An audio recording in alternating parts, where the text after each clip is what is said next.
A Lengyel Köztársaság egy közép-európai állam a Balti-tenger partján. Fővárosa Varsó, hivatalos nyelve a lengyel, lakosainak száma pedig körülbelül 40 millió fő. Akárcsak a magyar, a lengyel állam is több mint 1000 éves múltra tekint vissza. A 16. században a Jagelló dinasztia idején Lengyelország Európa egyik legerősebb állama volt. 1795-ben 3 szomszédja, Oroszország, Ausztria és Poroszország felosztotta az országot egymás között. Lengyelország csak 123 évvel később, 1918-ban nyerte vissza függetlenségét az első világháború lezártával. A második világháború után a Szovjetunió befolyási övezetéhez tartozott. Csak 1989-ben a kommunizmus bukása után rendeztek szabad választásokat az országban. Lengyelország 1999-ben lett a NATO, 2004-ben pedig az Európai Unió tagja.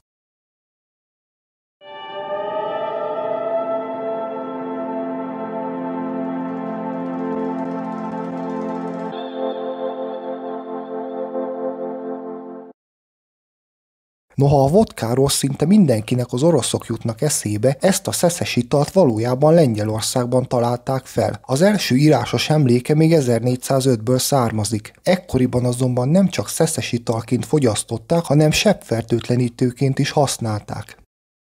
1791. május 3-án az Egyesült Államok után Lengyelország lett a második ország a világon, ahol írásos alkotmány lépett hatályba.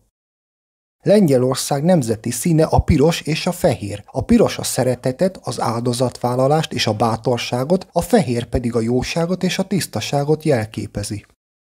Ha Lengyelországban ebédelsz, a helyi fogások mellett több ismerős étellel is találkozhatsz. A placki zemnacsanye olyan, mint a tócsni, de a lengyelek a krumpli mellett sárgarépát és paszternákot is tesznek bele. A lengyelek is szeretik a fánkot, amit itt pacskinak neveznek. Amíg mi általában a töltetlen porcukros változatot készítjük el, ők előszeretettel töltik meg pudinggal, csokoládéval vagy lekvárral. A töltött káposztát sem kell nélkülöznöd, amit Lengyelországban golapkinak hívnak. Ha egy hagyományos magyar vasárnapi ebédet ennél Varsóban vagy Krakóban, akkor sem fognak furcsán nézni rád, ugyanis a húslevest és a rántott húst is ismerik. Előbbit rosszolnak hívják, és sok tésztával, valamint zöldséggel tálalják, utóbbit pedig kotlet sabovinak, amit a legtöbb esetben vajas burgonyával fogyasztanak. A Varsói Rádiótorony 1974 és 1991 között a világ legmagasabb épülete volt a maga 646,38 méteres magasságával. A videó elkészítésének pillanatában 2024 tavaszán ez a világ valaha volt harmadik legmagasabb épülete az Egyesült Arab Emírségben található Burj Khalifa torony és a malajziai Merdaka után. A lengyeleknek saját Valentin napjuk van. A Viankit június 21-én Keresztelő Szent János napján ünneplik. A nők koszorúkra tett gyertyákat úsztatnak át a folyón. A hitük szerint, ha sikeresen átjut a partra, megtalálják életük párját. Ezzel szemben a férfiak tüzes mágiákon ugranak át, hogy bátorságukat bizonyítsák. A borostyánból készült emléktárgyak világszerte népszerűek. Ezek a tárgyak csaknem teljes egészében a Balti-tenger medencéjének régióiból származnak. Nem véletlen tehát, hogy Lengyelország a világ legnagyobb borostyán exportőre. Régen a borostyán nem csak dísznek, de különböző betegségek gyógyítására is alkalmasnak vélték. Többek között gyomorbántalmakra, lázra és gyulladásokra is használták. Az emberek abban is hittek, hogy a borostyán megőrzi a fiatalságukat, a szépségüket és az egészségüket. Jelenleg Lengyelországban homeopátiás gyógyszertárak árulnak borostyánkenőcsöket, borostyánszeszt és borostyáncseppeket. Manapság már természetesnek mondható, hogy a kormányokban van egy oktatási miniszter, vagy legalább egy olyan miniszter, aki az oktatásért felel. A világ első oktatási minisztériumát 1773-ban hozta létre második Szaniszló Ágost lengyel király. Az Eustat 2020-as felmérése szerint az Európai Unióban a lengyelek házasodnak meg a legfiatalabban. A lengyel férfiak átlag életkora 30,2, míg a lengyel nőké 27,9 év első házasságok megkötésekor. A legkésőbb egyébként a svédek házasodnak meg. A második világháborúban 6 millió lengyel vesztette életét. A háború előtti 35 milliós lélekszámot csak 1977-ben érték el újra. A Krakkó mellett található Wieliczka városában található a világ egyik legrégebbi sóbányája. A bányát még a 13. században tárták fel, és egészen 1996-ig folyamatosan bányáztak itt sót. Ma már nem folyik itt termelés, a bánya pedig múzeumként üzemel, és az UNESCO világörökség listájára is felkerült. Számtalan látnivalót kínál az ide látogatók számára, többek között a bányászok által faragott művészi szobrok, egy történelmi sóbányászati technológiai kiállítás, 4 kápolna, de még egy föld alatti tavat is megtekinthetnek az érdeklődők.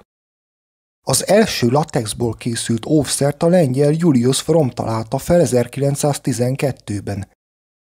Az ország nyugati részén fekvő Wroclaw, vagy magyar nevén Boroszló városában található Európa egyik leghosszabb ideje működő étterme. A Pivnica Svibnicket még 1273-ban nyitották meg. Izlandon a lengyelek alkotják a legnagyobb bevándorló csoportot. Számuk a 2021-es népszámlálás során elérte a 20.500 főt, ami az ország lakosságának körülbelül 6%-át tette ki. Az első nagyobb bevándorlási hullám még a 19. század elején indult el, amikor a környező hatalmak feldarabolták Lengyelországot, megfosztva azt önállóságától. Noha Izland nem tagja az Európai Uniónak, ennek ellenére tagja a Schengeni övezetnek, és miután 2007-ben Lengyelország is csatlakozott az övezethez, még könnyebben vállalhattak munkát az országban. 2008-ban 81%-kal nőtt az Izlandon élő lengyelek száma, akik főleg az építőiparban helyezkedtek el, jelentősen fellendítve azt. A RÚV közszolgálati tévécsatorna a Covid-járvány idején elindította a lengyel nyelvű műsor és podcast szolgáltatását is. 1853-ban a lengyel Ignácy Lukasiewicz találta fel az első olajjal működő utcalámpákat, amiket a mai Ukrajnában található, akkor még lengyel fennhatóság alatt álló Lviv városában használtak először. Varsóban van egy utca, ahol a mai napig használatban vannak ezek a lámpák, immár több mint 170 éve. Az ország északi részén fekvő Malbork városában található a világ legnagyobb téglából épült vára. A kastélyt a német lovagrend katonái kezdték el építeni a 13. században, és 30 év alatt fejezték be. Lengyelországban kitüntetés jár a hosszú évtizedek óta együtt lévő párok számára. A hosszú házasságért érdemrendet 1960. február 17-én alapították, és azok a párok kaphatják meg, akik legalább 50 éve házasok. Az ezüstérme előlapján 2 egymásba fonódó rózsa, a hátlapján pedig a kitüntetés neve olvasható lengyelül. Egy rózsaszín szalaggal lehet kitűzni a mellkasra. A helyi önkormányzatok egy kisebb ünnepséget is szerveznek a díjazottak számára.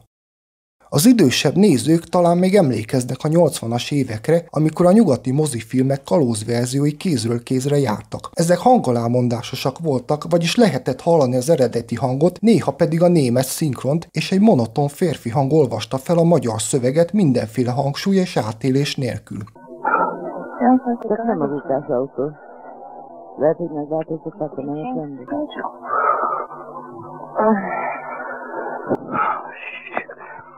A kurva is pedig.